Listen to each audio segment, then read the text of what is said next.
एक नगर में एक साहूकार रहता था जिसके 7 बेटे, बहुएं और एक बेटी थी। कार्तिक के महीने में दिवाली से पहले अष्टमी को अपने मकान की लिपाई पुताई करने के लिए 7 बहुएं अपनी इकलौती ननद के साथ जंगल में जाकर खदान में मिट्टी खोद रही थीं। वहां पर स्याहू की मांद थी। मिट्टी खोदते समय ननद के हाथ से कुदाली स्याहू के बच्चे को लग गई। वो तुरंत मर गया। इससे स्याहू माता बहुत नाराज हो गई और बोली, मैं तेरी कोख बांधूंगी। ननद अपनी 7 भाभियों से बोली, भगवान के लिए मेरे साथ ऐसा मत करो, तुम में से कोई अपनी कोख बंधवा लो। तब 6 भाभियों ने अपनी कोख बंधवाने से इनकार कर दिया, परंतु छोटी भाभी सोचने लगी, यदि मैंने भी अपनी कोख नहीं बंधवाई तो सासू जी नाराज होंगी। ये सोचकर ननद के बदले छोटी भाभी ने अपनी कोख बंधवा ली। इसके बाद छोटी बहू के जो बच्चा होता वो 7 दिन का होकर मर जाता। एक दिन उसने पंडित जी को बुलाकर पूछा, पंडित जी, मेरी संतान 7वें दिन मर जाती है, इसके लिए मैं क्या करूं? तब पंडित जी ने कहा, तुम सुरही गाय की सेवा करो। सुरही गाय स्याहू माता की भायली है, वो तेरी कोख खुलवा देगी, तभी तेरा बच्चा जिएगा।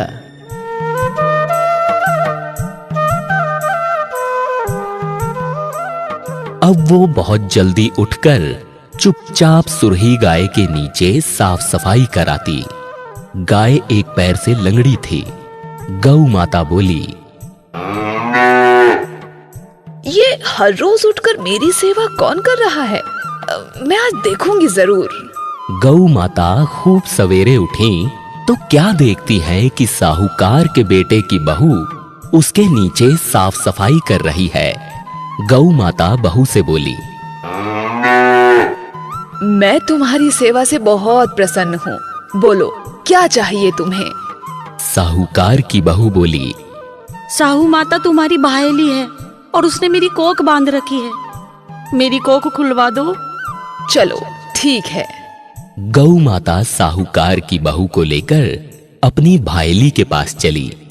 रास्ते में कड़ी धूप थी। वे दोनों एक पेड़ के नीचे बैठ गईं। थोड़ी देर में एक सांप आया। उसी पेड़ पर गरुड़ पंखनी के बच्चे को डसने लगा। साहूकार की बहू ने सांप को मारकर ढाल के नीचे दबा दिया और बच्चे को बचा लिया। थोड़ी देर में पंखनी आई तो वहां खून देखकर साहूकार की बहू को चोंच मारने लगी। साहूकार की बहू ने कहा, मैंने तेरे बच्चे को नहीं मारा, बल्कि सांप तेरे बच्चे को मारने आया था। मैंने तो उससे तेरे बच्चे की रक्षा की है। ये सुनकर पंखनी बोली, मांग, क्या मांगती है तू? साहूकार की बहू बोली, 7 समुंदर पार साहू माता रहती है, हमें तुम उसके पास पहुंचा दो।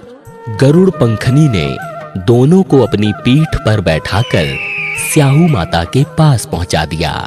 स्याहू माता उनको देखकर बोली, आ बहन, बहुत दिनों में आई है। बातें करते समय स्याहू माता ने बीच में कहा, अरे बहन, मेरे सर में जुएं बहुत पड़ गई हैं। सुरही गौ माता के कहने पर साहूकार की बहू ने उसके सिर की सारी जुएं निकाल दी। इस पर स्याहू माता ने प्रसन्न होकर कहा, क्या बात है, तूने मेरे सर में बहुत सलाई फेरी है। जा, इसीलिए तुझे 7 बेटे और 7 बहुएं होंगी। साहूकार की बेटी बोली, मेरे तो एक भी बेटा नहीं, 7 बेटे कहाँ से होंगे? जा, वचन दिया, वचन से फिरूं तो धोबी के कुंड पर कंकड़ी हो जाऊं। लेकिन मेरी कोख तो तुम्हारे पास बंद पड़ी है। तूने तो मुझे ठग लिया। मैं तेरी कोख खोलती तो नहीं थी, पर अब खोलनी पड़ेगी। जा, तेरे घर पर तुझे 7 बेटे और 7 बहुएं मिलेंगी। तू जाकर उद्यापन करियो, 7 होई बनाकर 7 कड़ाही करियो।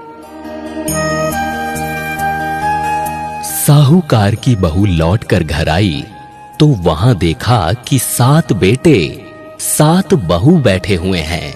उसने 7 होई बनाई, 7 उद्यापन किए, 7 कड़ाही करी।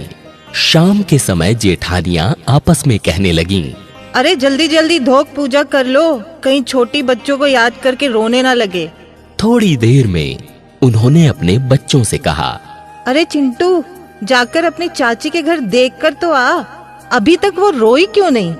बच्चों ने आकर कहा, अरे माँ, चाची तो हुई बना रही है, खूब उद्यापन हो रहा है। ये सुनते ही जेठानियां दौड़ी दौड़ी आईं और आकर कहने लगीं। अरे तूने कोक कैसे खुलवाई? उसने कहा, तुमने तो कोक बंधवाई नहीं थी, सो मैंने ही बंधवा ली, परंतु अब स्याहू माता ने दया करके मेरी कोक खोल दी। हे स्याहू माता, जैसे साहूकार के बेटे की कोक खोली, वैसी ही हमारी और सब परिवार की बहुओं की कोख खोलती जाना। इसके बाद विनायक जी की कहानी भी सुन लेते हैं।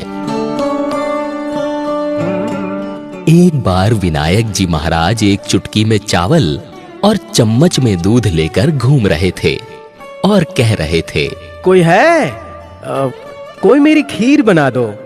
एक बुढ़िया माई बोली, ला बेटा, मैं तेरी खीर बना दूं। बुढ़िया माई, कटोरा क्यों लाई है? भगोना लाकर चढ़ा दे। इतने बड़े भगोने का क्या करेगा? तेरे लिए तो कटोरी बहुत है। तू चढ़ा कर तो देख। बुढ़िया माई ने भगोना चढ़ा दिया और चढ़ाते ही दूध से भर गया।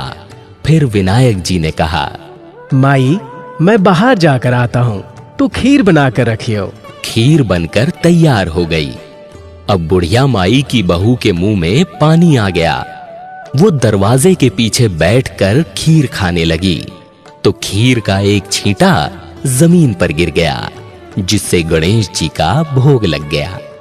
थोड़ी देर बाद बुढ़िया माई गणेश जी को बुलाने आई तो गणेश जी बोले, बुढ़िया माई, मेरा तो भोग लग गया।